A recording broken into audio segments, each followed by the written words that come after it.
Okay, ji, Bismillahirrahmanirrahim. Welcome back, students. We are going to have our last lecture, inshallah, today of this course. और हमारी जो discussion थी, I hope आप लोगों को याद होगी कि we were discussing how to solve infinite horizon game. In other words, a game that is repeated in finite number of times. So let's see how to solve that game. और याद कीजिए कि we developed some of the tools that are required to solve such games. और उसके लिए जो है वो हमारा असल में इशू जो हमारे सामने था उन टूल्स को डेवलप करने के सिलसिले में वो ये था कि मतलब जब गेम इनफाइनाइट हॉराइजन पे स्प्रेड हो जाए तो हम ना तो लास्ट राउंड से गेम को शुरू कर सकते हैं in order to solve it, और ना ही जो है वो हम सारे पे ऑफ्स को सिंपली सम कर सकते हैं। So for that purpose we needed a pay off a discount factor so that present value of pay offs can be calculated. तो उसके हमने मुख्तलिफ वर्जन जो हैं वो इंट्रोड्यूस करवाए थे आपके लिए। So let's see how to solve such games. But before we go on to the solution, और ये हम देखेंगे कब प्रिजनर डिलेमा सॉल्व हो जाएगा और कब नहीं होगा इनफाइनाइट गेम में, पहले हमें ये देखना होगा कि how to manage the number of strategies that we have to consider. क्योंकि अगर game infinite number of times खेला जा रहा है और दोनों प्लेयर्स के पास मल्टीपल स्ट्रेटजीज हैं तो नंबर ऑफ स्ट्रेटजीज बहुत ज़्यादा हो जाती है। Now, in order to have an idea about that how the number of strategies increase as the time or the number of strategies or the players basically increase, consider one player who has a choice of left right decision once, यानी एक दफ़ा उसने left right choice करनी है। तो कितनी options उसके पास बन जाएंगे वन शॉट गेम में? Of course there will be two strategies, either he can play left और he can consider playing right. तो ये लेफ्ट और राइट वंस में दो स्ट्रेटजीज बन रही हैं। अच्छा, अगर लेफ्ट राइट डिसीजन उसने लेना हो दो दफ़ा खेले जाने वाले गेम में, यानी गेम इज प्लेड ट्वाइस, तो फिर कितनी स्ट्रेटजीज बन जाएंगी? अब उसके पास जाहिर है चार स्ट्रेटजीज हो सकती हैं। एक ये है कि वो दोनों राउंड में लेफ्ट लेफ्ट खेल दे। दूसरा ऑप्शन ये है कि दोनों राउंड्स में वो यानी यूं कर लें, पहले राउंड में लेफ्ट खेले, दूसरे राउंड में राइट खेले, and that is basically this option. तीसरा ऑप्शन ये है कि पहले राउंड में राइट खेले और दूसरे राउंड में लेफ्ट खेल दे, और चौथा ऑप्शन ये है कि दोनों में राइट राइट खेले। So these are the four possible options when he is playing the game twice. अच्छा, अगर वो गेम को तीन दफा खेल रहा है, then how many options he has? There will be 8 strategies actually. तीनों राउंड में लेफ्ट खेल दे, पहले दो राउंड में लेफ्ट खेले फिर राइट खेले, या पहले राउंड में लेफ्ट खेले फिर राइट खेले फिर लेफ्ट खेले, या पहले राउंड में लेफ्ट खेले और बाकी दोनों में राइट खेल दे, या अल्टरनेटिवली पहले में राइट खेले फिर लेफ्ट लेफ्ट खेले, या आर एल आर का कॉम्बिनेशन बनाए, या आर आर एल का बनाए, या आर आर आर, यानी तीनों राउंड में आर खेल दे। तो ये 8 स्ट्रेटजीज हैं उसके पास if he is playing left right decision 3 times in a game. अच्छा, अगर 4 दफा खेलेगा तो जाहिर है, अब अगर आप एक अंडरलाइन फार्मूला वर्कआउट कर लें कि नंबर ऑफ टाइम्स ऐड होने से स्ट्रेटजीज को क्या हो रहा है, तो सिंपली इट इज 2, यानी number of strategies raise to the power number of times he is playing strategies. यानी पहली दफा वो दो स्ट्रेटजीज को एक दफा खेलता था तो 2 रेस टू द पावर 1 2। फिर दूसरी सिचुएशन में जब वो लेफ्ट राइट जो कि दो स्ट्रेटजीज हैं उसको दो दफा खेल रहा था तो it was 2 raise to the power 2, so it was 4। फिर तीसरे सिनेरियो में वो दो स्ट्रेटजीज को 3 दफा खेल रहा था तो 2 raise to the power 3 is 8। अब अगर वो दो स्ट्रेटजीज को 4 दफा खेलेगा तो 2 raise to the power 4 it is 16। So what is happening is that as the number of times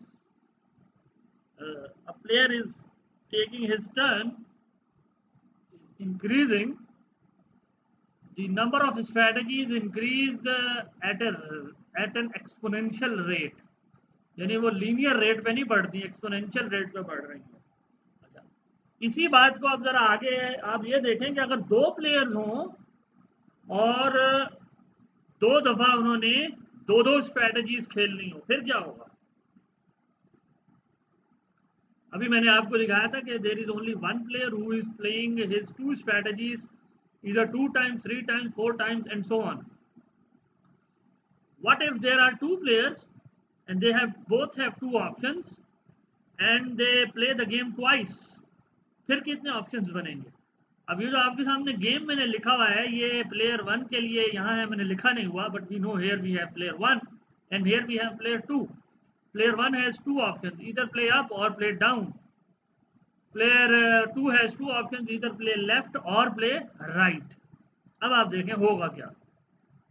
अगर मतलब कितनी ऑप्शंस बनेंगी कि पहले राउंड में अगर दोनों यहाँ पर स्ट्रेटजी चूज करें, यानी पहला प्लेयर लेफ्ट खेले, सॉरी अप खेले, दूसरा प्लेयर लेफ्ट खेल दे, यानी बोथ आर हेयर, तो इसके कॉरिस्पॉन्डिंग ये चार ऑप्शंस फिर निकल आएंगे दूसरे राउंड के। यानी अब ये यहाँ मिक्सिंग कर सकते हैं बहुत कुछ, सही है ना। अच्छा, दूसरी ऑप्शन क्या है कि पहला प्लेयर डाउन खेल दे और दूसरा प्लेयर लेफ्ट खेल दे, तो अब एक और स्ट्रेटजी प्रोफाइल हमारे सामने आ जाएगा दूसरे राउंड के लिए। फिर ये चारों ऑप्शंस खुले हुए इनके पास। तीसरा स्ट्रेटजी प्रोफाइल कैसे खुलता है कि पहला प्लेयर अप खेले, दूसरा राइट खेले, तो फिर ये चार ऑप्शन दूसरे राउंड में इनके सामने खुल के सामने आ जाते हैं। या पहला डाउन खेले और दूसरा राइट खेले, even then they have these four strategy profiles. So if you count how many strategy profiles are these are basically 16 strategy profiles जो उनके सामने अवेलेबल है। Now we have basically 16 strategy profiles. पहले हमारे पास लेफ्ट राइट दो strategy profiles थे, ठीक है ना। तो अब आप जरा देखें कितने नंबर ऑफ स्ट्रेटजीज बन रहे हैं ये। तो हमने क्या कहा था कि दोनों के पास जितने ऑप्शंस हैं raise to the power how many strategy profiles do they have available. तो अब हमारे पास स्ट्रेटजी प्रोफाइल्स हैं 16 और दो, हर किसी के पास दो दो हैं, तो ये बन रहे हैं 2 रेस टू द पावर 16, यानी दो दफा में ये प्लेयर्स अपनी स्ट्रेटजी प्रोफाइल यानी 65,536 कॉम्बिनेशंस बनाए जा सकते हैं from the 16 profiles. These are too many numbers. यानी आप यूँ देखें ना कि अभी मैंने आपको दिखाया था कि जैसे ही एक प्लेयर सिर्फ लेफ्ट राइट करता था, तो वहाँ मैं अपोज ये इग्नोर कर रहा था कि दूसरा क्या करता है। तो स्ट्रेटजी प्रोफाइल्स कैसे बढ़ेंगे कि एक की लेफ्ट लेफ्ट वर्सेस दूसरा क्या करता है पहले राउंड में। तो पहले राउंड में वो आप दो स्ट्रेटजीज नहीं रह जाएंगी लेफ्ट राइट, है ना, जिस तरह पहले बन रहा था, बल्कि लेफ्ट के जवाब में दूसरे का, फिर उस लेफ्ट के जवाब में फिर दूसरी की दूसरी स्ट्रेटजी, फिर लेफ्ट के जवाब में, फिर राइट के जवाब में दूसरे की पहली स्ट्रेटजी, फिर राइट के जवाब में दूसरे की दूसरी स्ट्रेटजी। ये सिर्फ राउंड 1 के अंदर अभी हो रहा है। तो जैसे ही आप दूसरा राउंड लाएंगे स्ट्रेटजी प्रोफाइल्स बढ़ता चला जाता है। तो बेसिकली इन 16 स्ट्रेटजी प्रोफाइल से 65,536 कॉम्बिनेशंस कंस्ट्रक्ट किए जा सकते हैं। तो clearly these are too many numbers and too many strategies. तो क्या हमें इतनी स्ट्रेटजीज देख के कंपेयर करना होगा कि कौन सा इक्विलिब्रियम है और कौन सा नहीं है?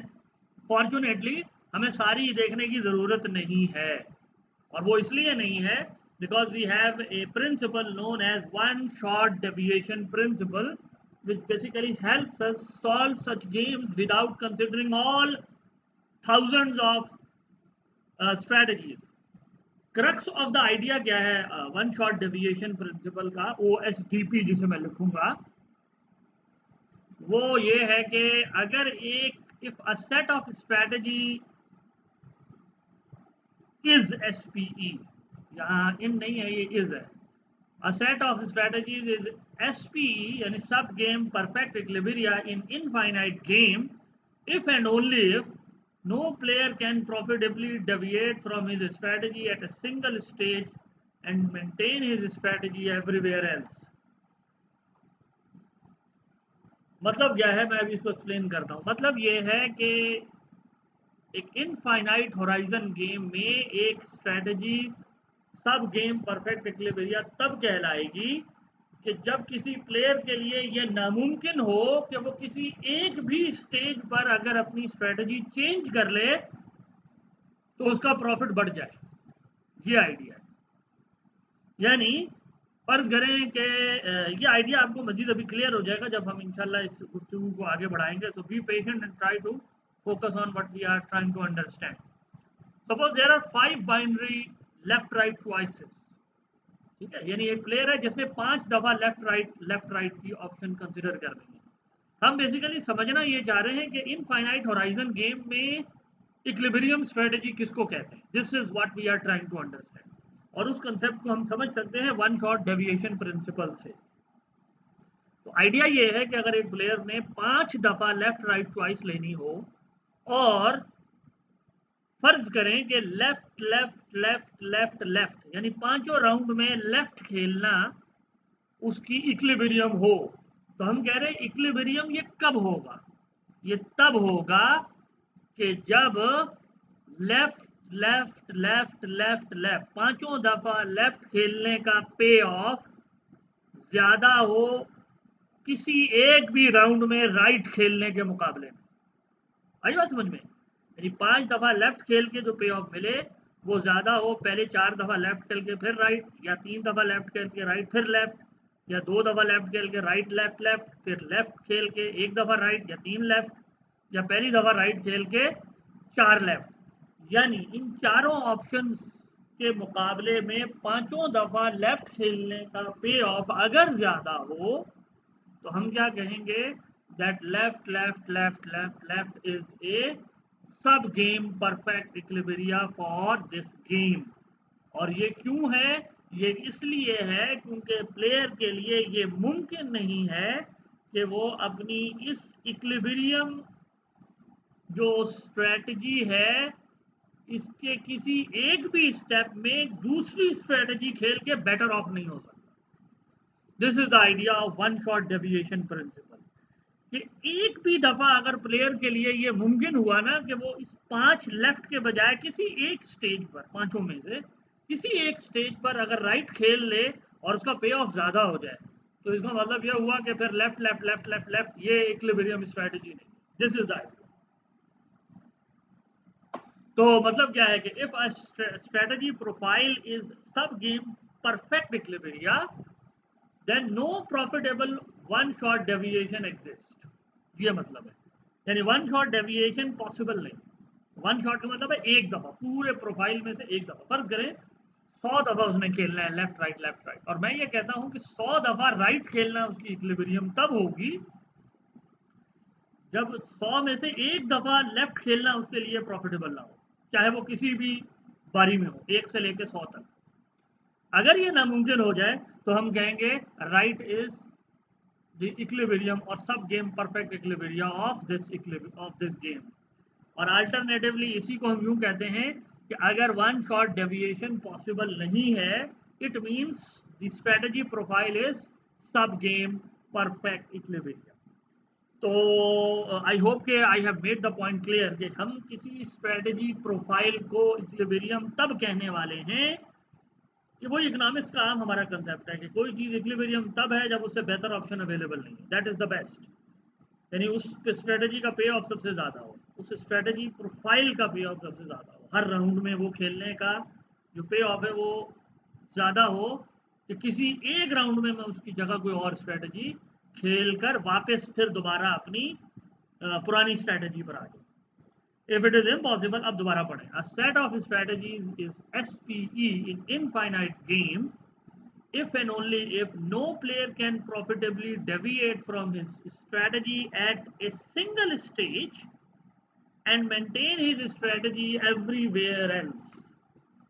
ठीक है, हम कह रहे हैं तब होगी जब लेफ्ट लेफ्ट लेफ्ट पांचों दफा खेलना, तब सब गेम परफेक्ट इक्विलिब्रिया होगा जबकि इसका पे ऑफ ज्यादा हो बाकी तमाम स्ट्रैटेजी से इस तरह कि प्लेयर किसी एक मकाम पर आखिरी दफ़ा, सेकंड लास्ट दफ़ा, थर्ड लास्ट या फोर्थ लास्ट या फर्स्ट, किसी एक मकाम पर अगर लेफ्ट की जगह राइट खेल दे तो उसका पे ऑफ कम हो जाए लेफ्ट लेफ्ट लेफ्ट लेफ्ट के मुकाबले. This is the idea basically that we are trying to understand.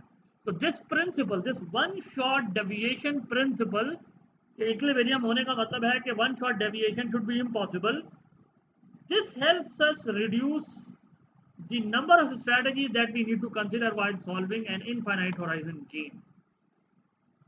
तो इसका मतलब है हमें वो जो हमने एग्जाम्पल पीछे कंस्ट्रक्ट किया उसमें से मुझे 65,536 स्ट्रेटजी प्रोफाइल्स नहीं देखने बल्कि 16 ही देखने पड़ेंगे. Let's see what do we mean now. अब हम अपने गेम को सॉल्व करते हैं, प्रिजनर डिलेमा को, infinite horizon prisoner dilemma game. ठीक, so let's solve it. But in order to solve it, we need a behavioral rule.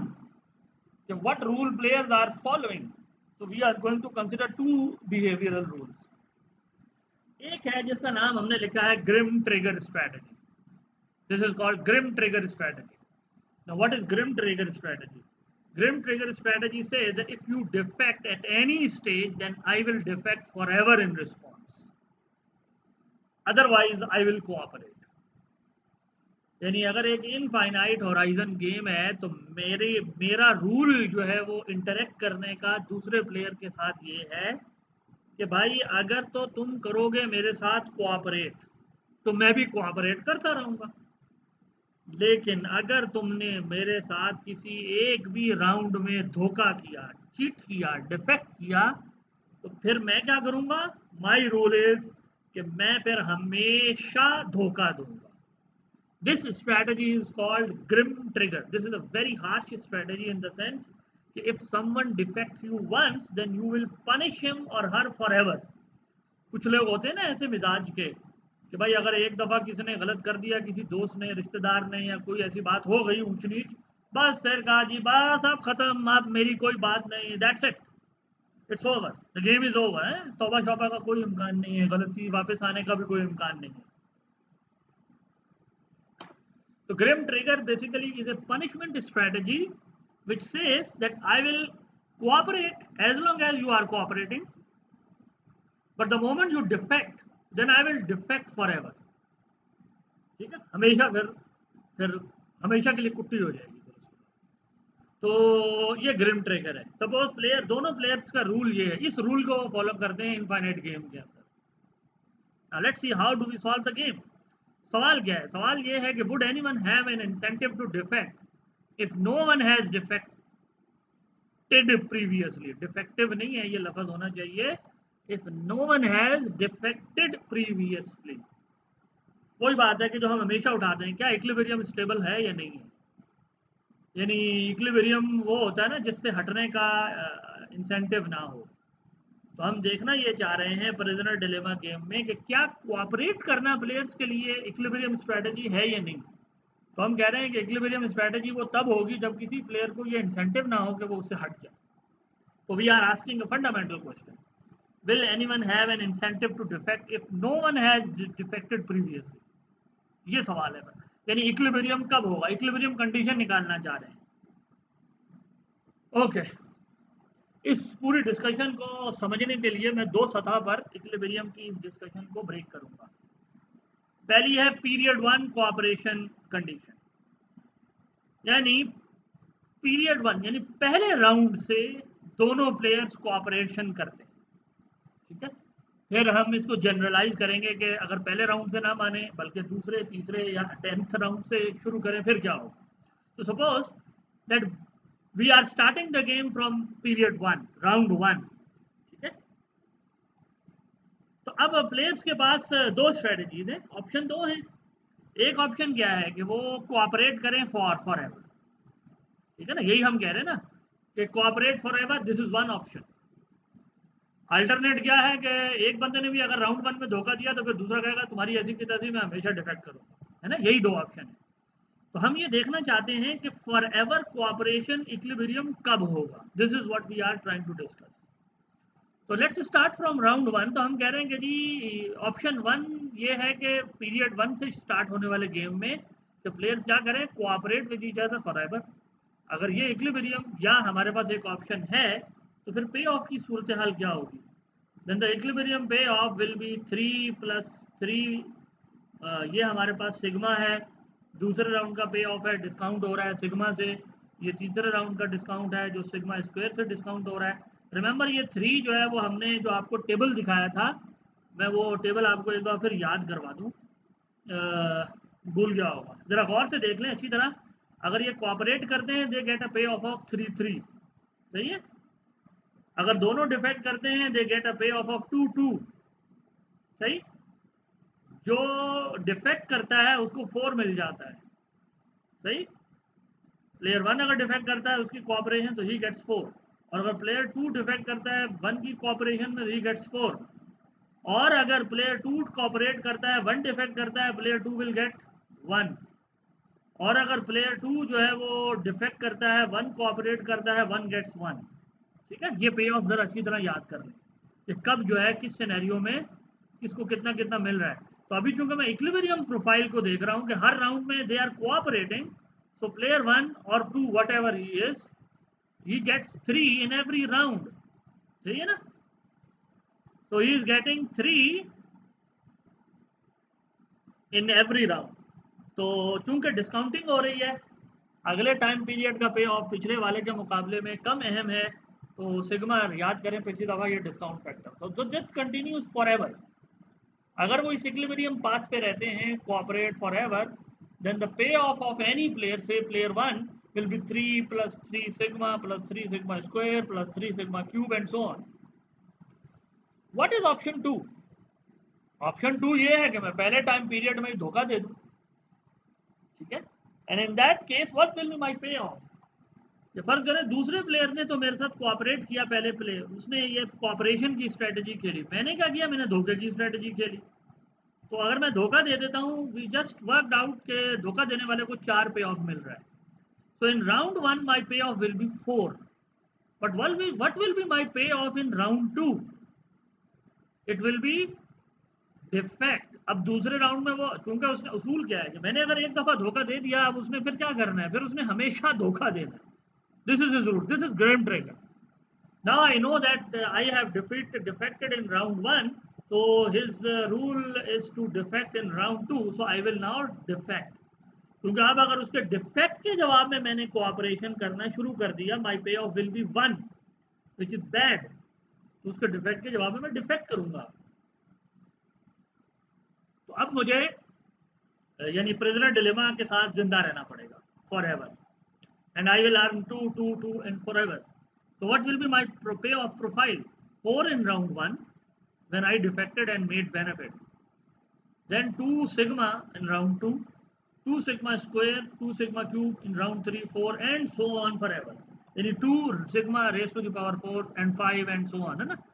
तो I simply repeat कि अगर प्लेयर 1 दोनों कोऑपरेट करें हर राउंड में, यानी प्लेयर 1 हर राउंड में कोऑपरेट करे और दूसरा भी कोऑपरेट करता रहे, तो 3 3 sigma sigma square and so on. और अगर प्लेयर 2 जो है वो मैं जो है प्लेयर 2 को धोखा दे दूं, पहले राउंड में मुझे मिल जाएगा 4, लेकिन दूसरे राउंड से ऑनवर्ड सारी जिंदगी फिर 2 2 2 2 2 2 मिलना है, क्योंकि अब उसने मुझे धोखे की सजा में क्या देना है, धोखा। अब कुट्टी हो गई, पूरी जिंदगी के लिए कुट्टी हो गई, अब माफी नहीं है, ग्रेम ट्रेगर रूल है ना। अच्छा, अब हमने देखना ये है कि प्लेयर कब कोऑपरेट करेगा, कब धोखा देगा, यही हमारा सवाल था कि कब जो है वो धोखा देने की इंसेंटिव होगा, कब धोखा देने का इंसेंटिव नहीं होगा। We basically need to work out this condition. what is written in the left hand side of this equation? Remember ये जो सारा है, ये जो इक्वेशन लिखी हुई है left side of this inequality, this is the payoff of cooperating forever. What is written to the right hand side? This is the payoff of defecting, यानी ये इक्विलिब्रियम पाथ का पे ऑफ है और ये डिसइक्विलिब्रियम पाथ का पे of है। Cooperate for ever versus defect in round 1 and then face defection forever. तो दो पे ऑफ्स हैं। अगर लेफ्ट हैंड साइड की वैल्यू ज्यादा हो या कम से कम बराबर हो राइट हैंड साइड के पे ऑफ के, तो इसका क्या मतलब है? कोऑपरेट करो, यही मतलब है ना। If left hand side is as good as right hand side, then players will cooperate, otherwise they will not cooperate simply. अगर cooperate करने का पे ऑफ कम हो डिफेक्ट करने के पे ऑफ से, तो वो नहीं करेंगे। This is simply what we are trying to say. तो अब हमने देखना यह है कि लेफ्ट साइड कब ज्यादा या बराबर होगी राइट हैंड साइड के।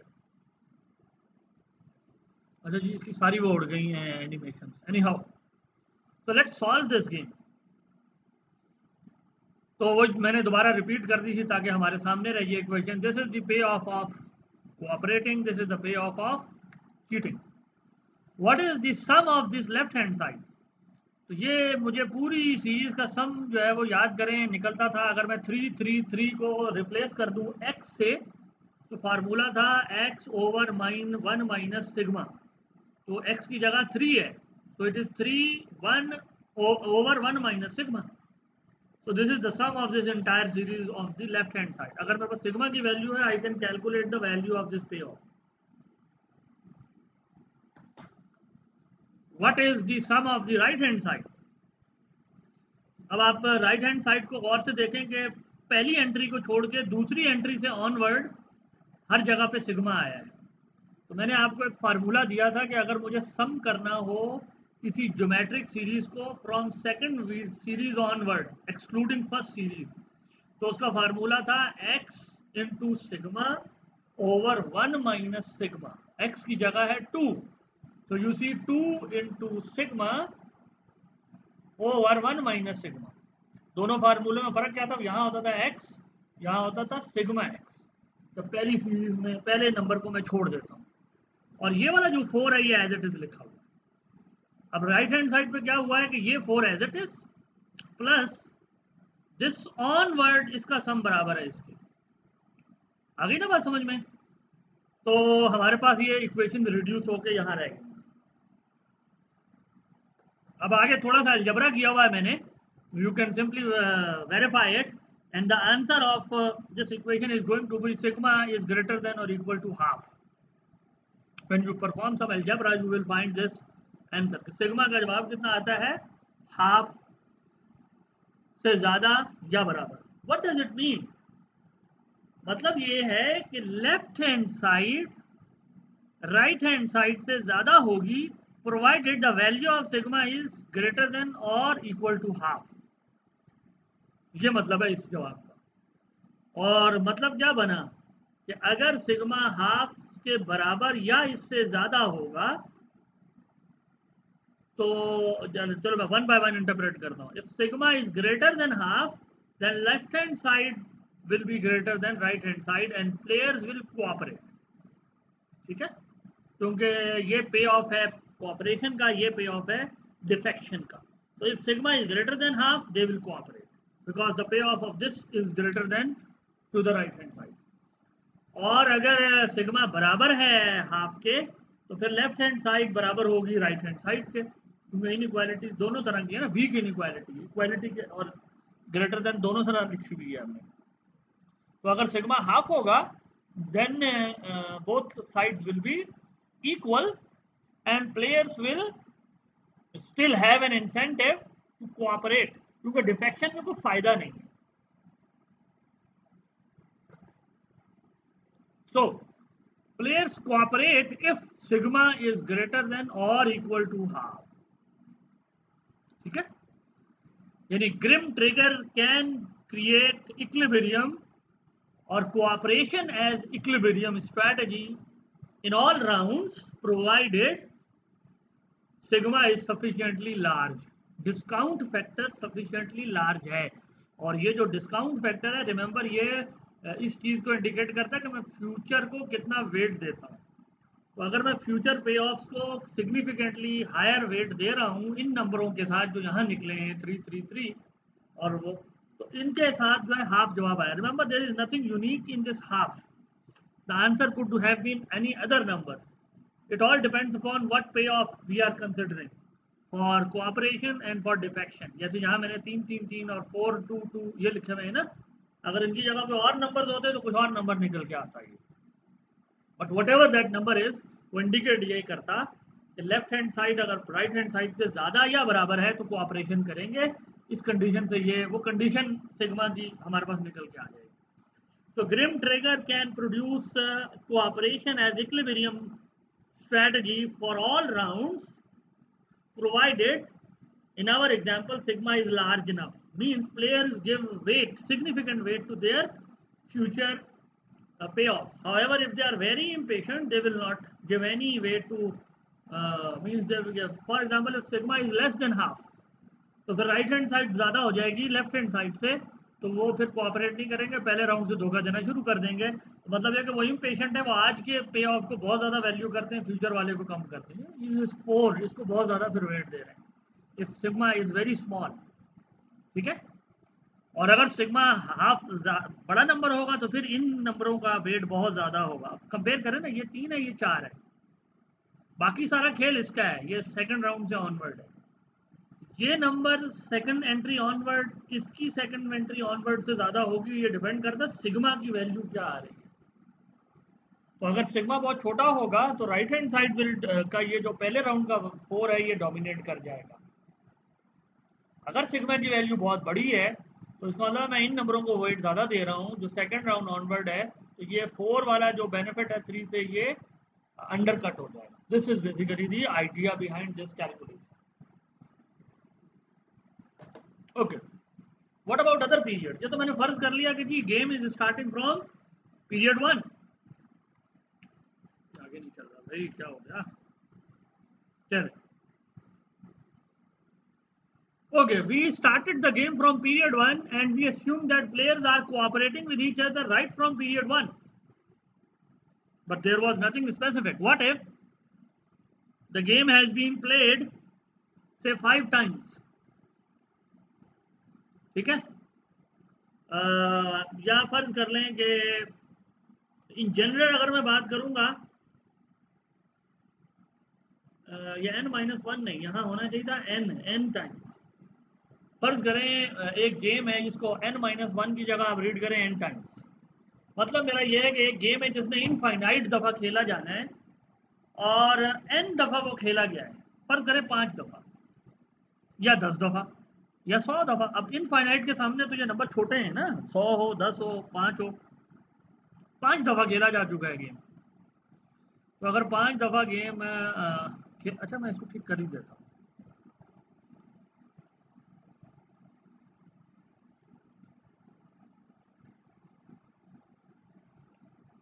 Okay, so the game has been played n times, say 5 times, यानी 5 दफ़ा मैं कोऑपरेशन करता आया हूँ. छठी दफ़ा से अब क्या होना चाहिए, या आप कह रहे हैं भाई 5 क्यों चूज किया है, आप ये क्यों नहीं फर्ज कर रहे हैं गेम एक दफ़ा खेला गया, आप दूसरी दफ़ा से शुरू करो. चलो दूसरी दफ़ा से ले लो. यानी 2 ही सिनेरियो है ना, गेम शुरू हो रहा है राउंड 1 से या राउंड 1 के अलावा किसी और राउंड से. It could be round 2, it could be round 5, it could be 6, it could be 11, it could be 100, it could be 200, it could be 1000. n times game खेला जा चुका है अब तक. और अब मैंने देखना है कि अगर n टाइम से आगे प्लेयर सोच रहे हैं तो अब उन्हें कोऑपरेट करना चाहिए या नहीं. यानी कोऑपरेशन के लिए तो ज़रूरी है कि मेरे पास ऐसी कंडीशन हो जो सिर्फ राउंड 1 से शुरू होने वाले गेम को हल ना करती हो वो कंडीशन, बल्कि हर राउंड से अगर मैं वहां उसको देखूं उस कंडीशन को, तो फिर कहाँ खड़ा हूं. एंड मुमकिन है कि sigma is equal to half और ग्रेटर देन हाफ ये इक्विलिब्रियम कंडीशन हो when the game is starting from round 1. What if the game has been played n times, तो अब सिग्मा की क्या वैल्यू होनी चाहिए कि इक्विलिब्रियम हो, ये सवाल है. नाउ अब हमारे पास रेलेवेंट पे ऑफ क्या होगा. In order to understand this, what will be the relevant payoffs that has to be compared? First of all, let's consider what is written on the left hand side to this inequality. ये क्या लिखा, पहले मैंने लिखा संक पे of.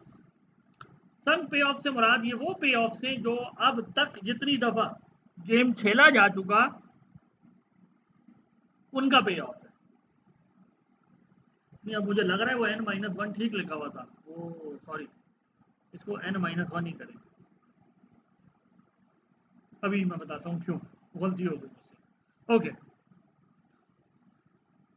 now let's consider the payoff once again. So this is the payoff for n-1 times game, यानी 5 दफ़ा, 10 दफ़ा, 1 दफ़ा, जितनी दफ़ा भी गेम में खेल चुका हूँ उन सब के पे ऑफ को जमा करके मैंने एक पे ऑफ, उसका नाम रख दिया है संक पे ऑफ। ये माजी के जो मेरे पे ऑफ्स हैं ये उनका मजमुआ है, उसको संक क्यों कह रहा हूँ अभी मैं एक्सप्लेन कर देता हूँ। n-1 टाइम्स खेलने का कोई नंबर है, वो ये है, what ever that number, plus जब nth टाइम, अब n-1 से अगला, वो मैंने कहा था ना n-1 होना चाहिए था, n-1 से जो अगला मेरा राउंड है वो कौन सा होगा, nth, सही है, nth राउंड में अब गेम आ गया। n-1 का मतलब होगा अगर 1 कुड बी 1, वो मैंने ज़्यादा जनरल लिया हुआ था कि एक, यानी अगर टोटल गेम ने इनफाइनाइट दफ़ा खेला जाना है उसमें से मैंने एक निकाल दिया है, वो इन मानों में था। एनी हाउ nth राउंड में अब गेम आ गया है। nth राउंड का मेरा पे ऑफ क्या होगा, it will be 3 sigma raise to the power n, ठीक है। फिर उसके बाद उससे अगला राउंड क्या होगा, n+1 राउंड होगा ना, वो उसका पे ऑफ क्या होगा, 3 sigma raise to the power n+1। इसको आप यूं देखेंगे, अगर ये मेरा n राउंड 1 होता, सॉरी राउंड 2 होता गेम का, फिर क्या होता, ये अगर राउंड 2 होता, n-1 एक राउंड निकाल देना जरा, तो n फिर क्या होता, फिर ये राउंड 2 होता, ठीक है ना। तो इसकी क्या नंबर बनती, ये होता, ये राउंड 1 बन जाता पहला राउंड निकलने के बाद, तो sigma raise to the power 1 n-1, एक निकल गया ना उसमें से 1, ये दूसरे राउंड का पे ऑफ। दूसरे राउंड, तीसरे राउंड का पे ऑफ क्या बनता, 1+1 हो जाता इसमें, यानी 3 sigma raise to the power 2 square. यानी जो पावर होती है वो आप याद करें एक नंबर पीछे चल रही होती है जितने राउंड्स होते हैं, क्योंकि पहला नंबर जो है वो डिस्काउंट नहीं होता। तो ये मेरे पास आया सिग्मा 3, ये n-1 का पे ऑफ। तो फिर जो nth राउंड है वो अगला, यानी n-1 से जो अगला राउंड आता वो होता 3 sigma raise to the power n, फिर 3 sigma raise to the power n+1, फिर n+2 एंड सो ऑन। यानी n-1 से सारे पीछे ये वाले, और n से ऑनवर्ड का पे ऑफ यूँ लिखा जा रहा होता। अगर n1 है मेरे पास तो ये होता 1, ये होता 2, ये होता 3, ठीक है। यह मैंने जनरलाइज कर दिया। What is written to the right hand side, ये वंस अगेन वही लिखा हुआ है, n-1 राउंड्स का पे ऑफ है, पे ऑफ है n-1 राउंड्स का, जबकि मैं कोऑपरेट करता आया हूँ पीछे। और अब जो मेरे पास nth राउंड है इसमें मैं धोखा देने का सोच रहा हूँ, तो इस राउंड में मुझे पे ऑफ मिलेगा 4 डिफेक्शन का, but it will be discounted by a factor of sigma raise to the power n, बिल्कुल इसी तरीके से जैसे ये था। अगले राउंड का पे ऑफ क्या होगा, अब चूंकि मैंने उसको nth राउंड में धोखा दे दिया, अब वो मुझे हमेशा पनिश करेगा, तो फिर उसके बाद ऑनवर्ड सारी जिंदगी मुझे 2 2 2 2 ही पे ऑफ मिलना है। तो it will be 2 sigma raise to the power n+1, अगला राउंड n से अगला राउंड, उससे अगला राउंड, और पावर एक एक ऐड होती रहती है।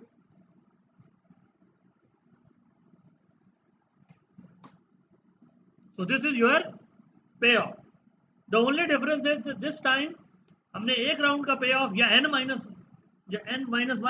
जितने भी थे सबके पे ऑफ ये लिख दिए, और आगे वाले पे ऑफ यूं बन रहे हैं मेरे ना। ये जो संक पे ऑफ्स हैं जो माजी में मुझे मिल चुका है, will they affect my future choice.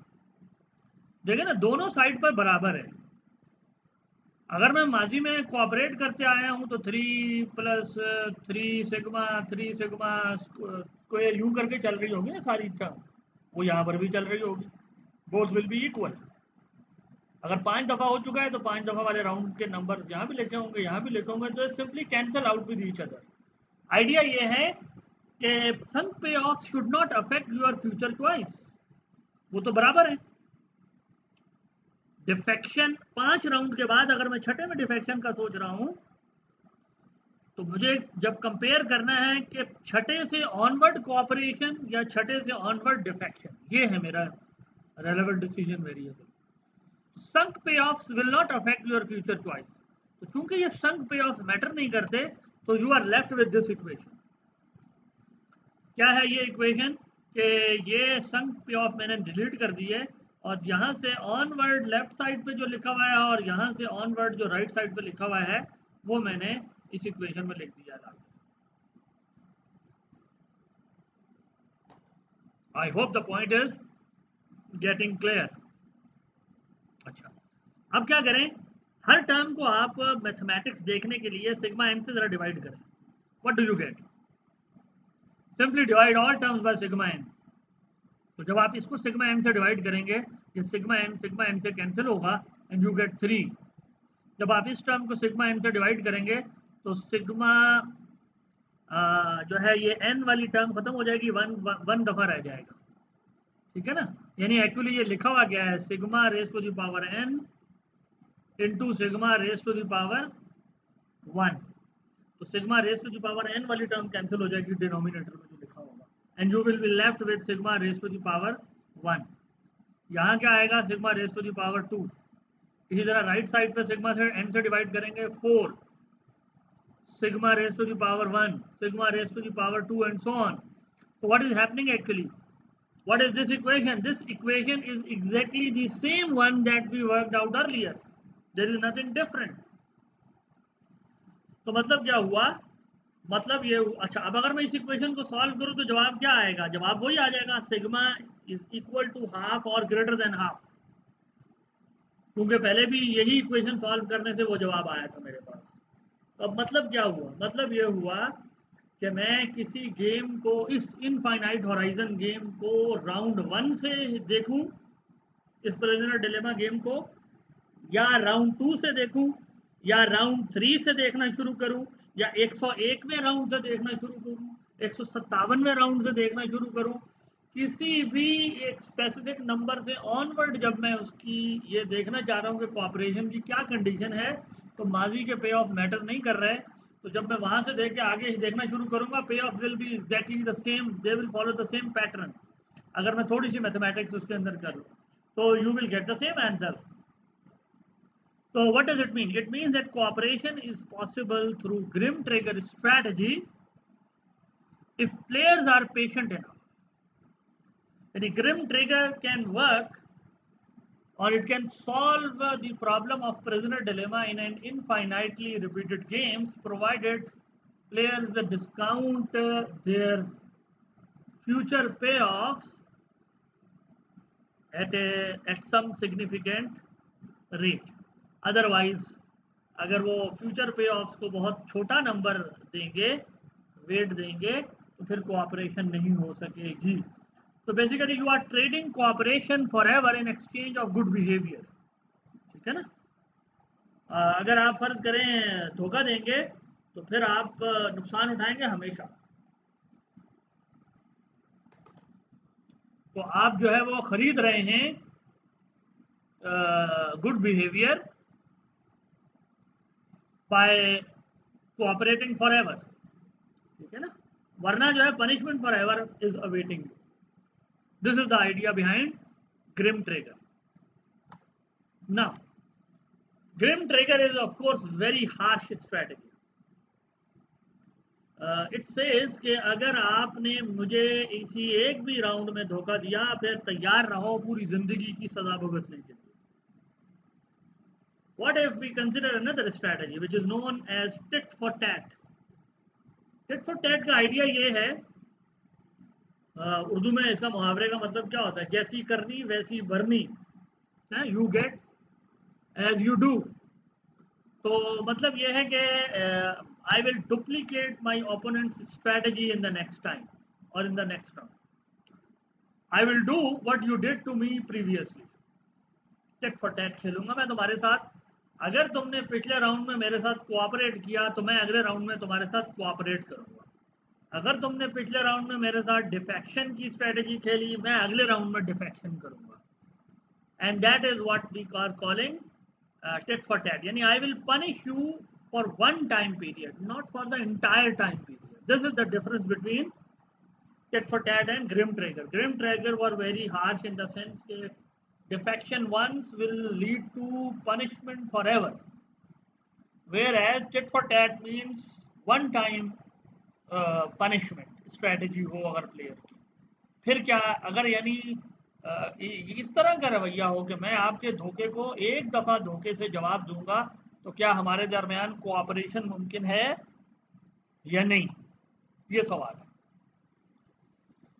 Now let's analyze the possibility of cooperation among self-interested individuals when they play tit for tat with each other in an infinite horizon game. Equilibrium path पे तो बहुत आसान है हमारे पास scenario, they will cooperate for example, cooperate. ये अगर equilibrium है तो this is very easy to analyze कि हर राउंड में कोऑपरेशन है. अब जब हम ऑफ इक्विलिब्रियम पाथ पे उनका बिहेवियर देखेंगे तो that will be very complex. Remember पहले क्या था, ग्रिम ट्रिगर में इक्विलिब्रियम पाथ था कोऑपरेट फॉर एवर, तो it was 3 + 3 sigma + 3 sigma and so on. और ऑफ इक्विलिब्रियम क्या था कि पहली दफ़ा में आपको डिफेक्शन का पे ऑफ था और उसके बाद सारी ज़िंदगी फिर डिफेक्शन वाला लोअर पे ऑफ है 2 2 2 2 वो आपको मिलता था. But this time the scenario is going to be a bit complex. In order to understand that, let's analyze this table. Here we have two players and here we have number of rounds for which the game is played. Round 1 2 3 4 5 6, okay? And it is going on. I have only shown 6 rounds. So suppose player 1 plays cooperation in round 1 while player 2 plays defect. उसने defect कर दिया. Round 2 में क्या होगा, round 2 में player 2 will simply duplicate the strategy of player 1, so he will play defect. इसने यहां defect खेला था, अब ये डिफेक्ट करेगा, ठीक है. What will player 2 do, he will simply duplicate the strategy of player 1. Player 1 played cooperation in round 1, so he will now play cooperation. Round 3 में प्लेयर 1 क्या करने वाला है, because player 2 played cooperation in round 2, so he will play cooperation in round 3. He will duplicate his strategy in the next round. What will player 2 do, he will simply duplicate the strategy of player 1 in the round 3. So because player 1 played defection in round 2, so he will play defection in round 3, and that is what is actually going on for all rounds. They are duplicating each other's strategy if defection starts somehow at some round, at some stage in this game. Equilibrium path बिल्कुल सीधा था, सी सी सी सी सी बहुत आसान हो गया. लेकिन अगर मैं एक दफ़ा डिसइक्विलिब्रियम पाथ पे गेम जाता है तो फिर आप देखें कि स्ट्रेटजीज जो हैं वो अल्टरनेट हो रही हैं किसी एक प्लेयर के लिए, C D C D C D, and they will keep on doing this tit for tat for ever. If the game somehow switches to disequilibrium path, equilibrium path जो कि कोऑपरेशन का है, अगर उससे हट गया तो क्या होगा. अब सवाल हमारा दोबारा वही है कि अगर मैं कहूं कि कोऑपरेशन इक्विलिब्रियम हो तो उससे हटने का इंसेंटिव कब होगा और कब नहीं. यही सवाल हमने ग्रिम ट्रिगर के साथ एनालाइज किया था. So let's analyze the same question with tit for tat. What will be the equilibrium payoff if a player cooperates forever?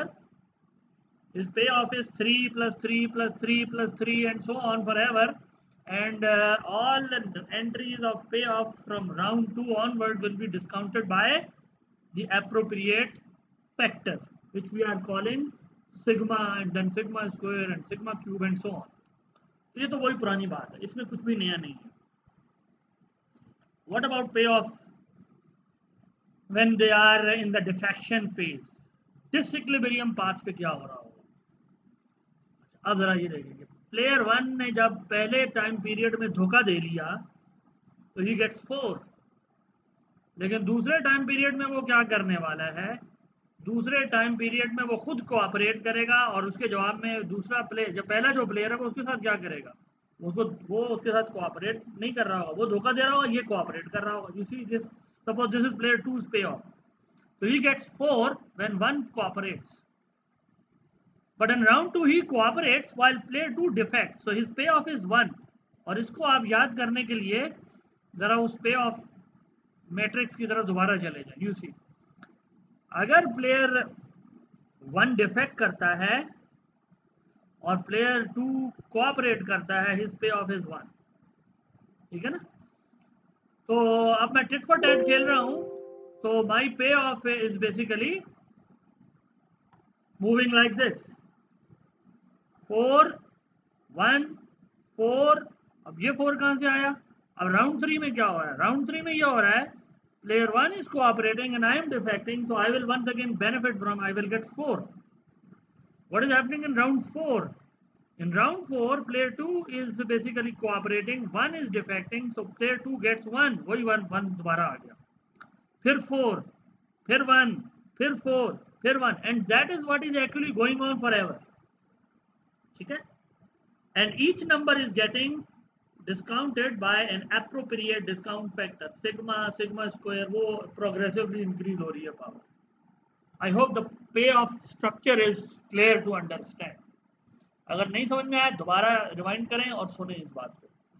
तो प्लेयर्स के जो पे ऑफ स्ट्रक्चर्स हैं वो डिसइक्विलिब्रियम पाथ पे 4-1 4-1 4-1 इस तरह से मूव ऑन करेंगे. Now let's compare these two. अब मुझे ये दो इक्वेशंस कंपेयर करनी है in order to work out the equilibrium condition. कब इक्विलिब्रियम करेंगे और कब इक्विलिब्रियम पर वो नहीं होंगे, यानी कब कोऑपरेट करेंगे फॉरएवर, कब नहीं करेंगे. This is the question. तो दोबारा वो खत्म हो गया मेरे पास animation. Anyhow, now let's solve this equation.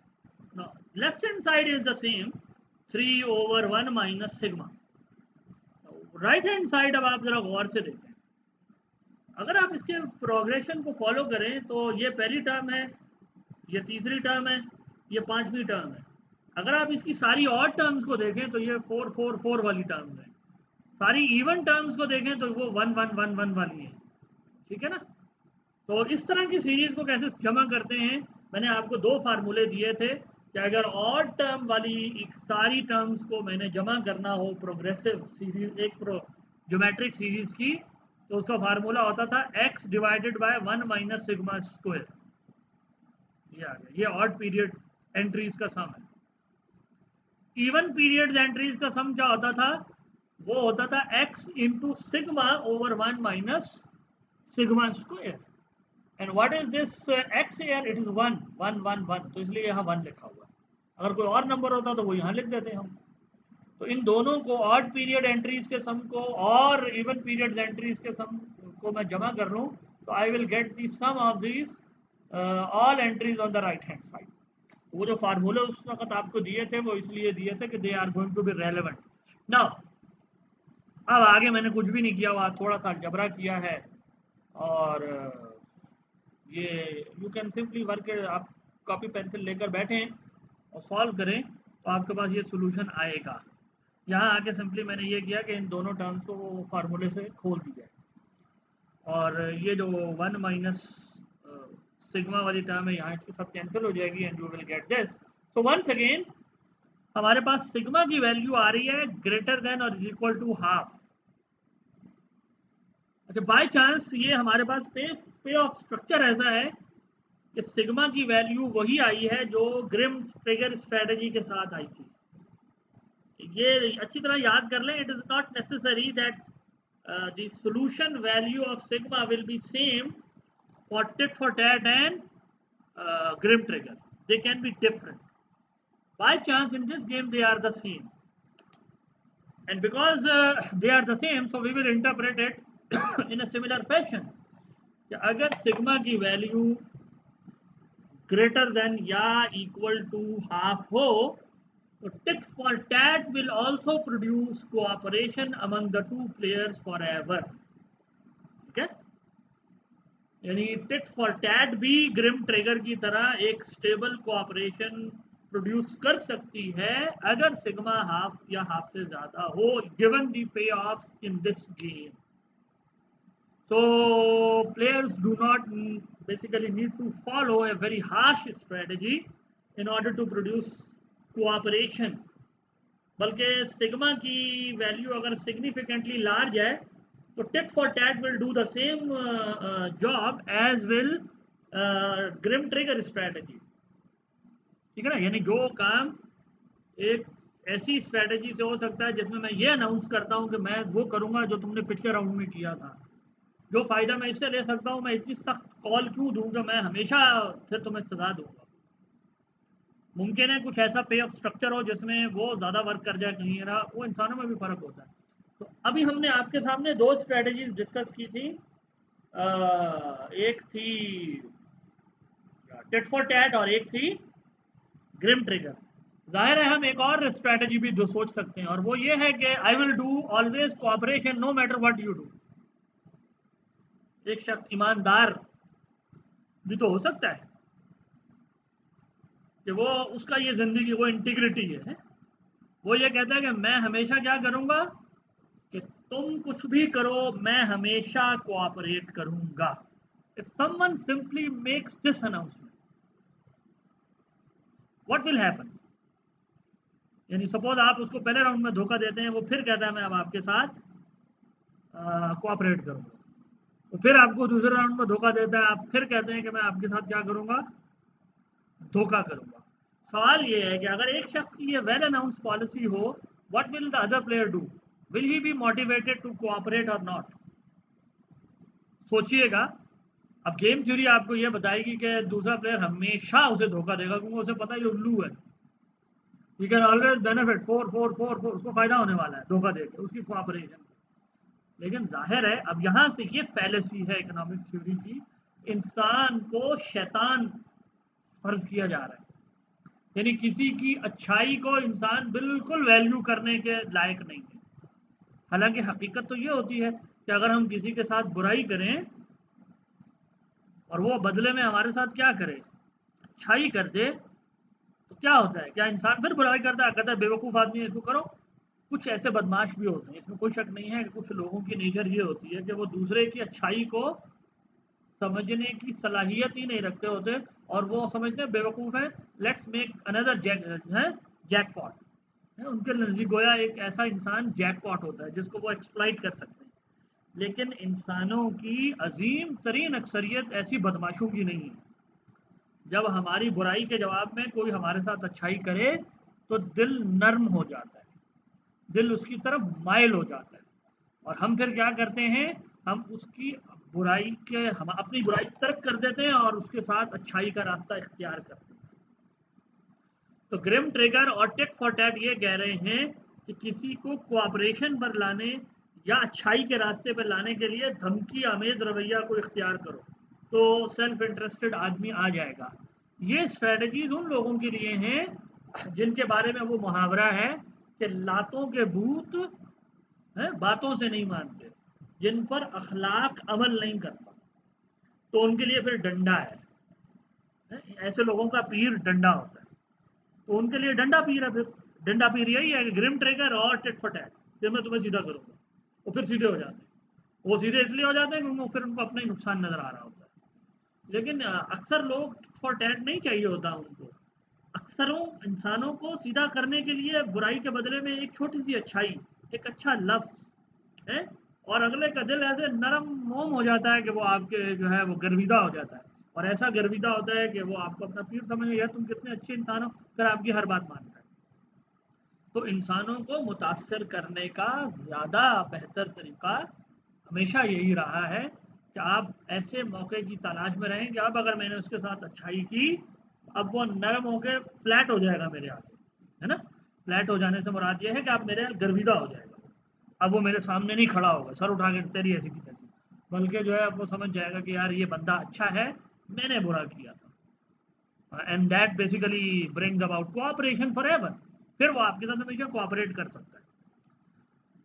तो दैट्स ऑल। इस टिट फॉर टैट के अंदर कुछ और भी चीज़ें हैं, लेकिन एक तो वक्त ज़्यादा हो गया है, उनको एनालाइज करने के लिए फिर कुछ और कम्प्लेक्सिटीज़ मुझे इंट्रोड्यूस करनी पड़ेंगी, जो मैं अभी नहीं करना चाह रहा। So that is all about this course of game theory. और इंशाल्लाह अब इसका एग्ज़ाम का जो भी अनाउंसमेंट होगी कैसे लिया जाएगा उसके ही के मुताबिक होगा। इस लेक्चर से मुताल्लिक जो ऑनलाइन सेशन है मेरा ख्याल है हम बुध वाले दिन कर लेते हैं। आप लोगों को अगर उसमें कोई प्रॉब्लम हुआ, कोई टाइम क्लैश हुआ तो मुझे बता दीजिएगा, we can change the time. तो नहीं, बुध को नहीं हो सकेगा, बुध को तो मेरी मीटिंग है, मुझे याद आ गया, Budh will not be possible. Probably Thursday कर लें, थर्सडे को 1 o'clock ऑनवर्ड कर लेते हैं। अगर आपको थर्सडे में कोई क्लैश है तो आप मुझे बता दें, फिर थोड़ा बहुत टाइम ऊपर नीचे कर लेंगे। So best of luck for your exams, and I have tried to make my presentations as elaborative as possible, though with very great difficulty, because no one of you was present in my presence, and still I tried to make things easier as elaborative, ताकि समझ वगैरह आ जाए। तो इंशाल्लाह उम्मीद है ये आज का लेक्चर भी आपको समझ में आ जाएगा। तो अस्सलामु अलैकुम and take care of you.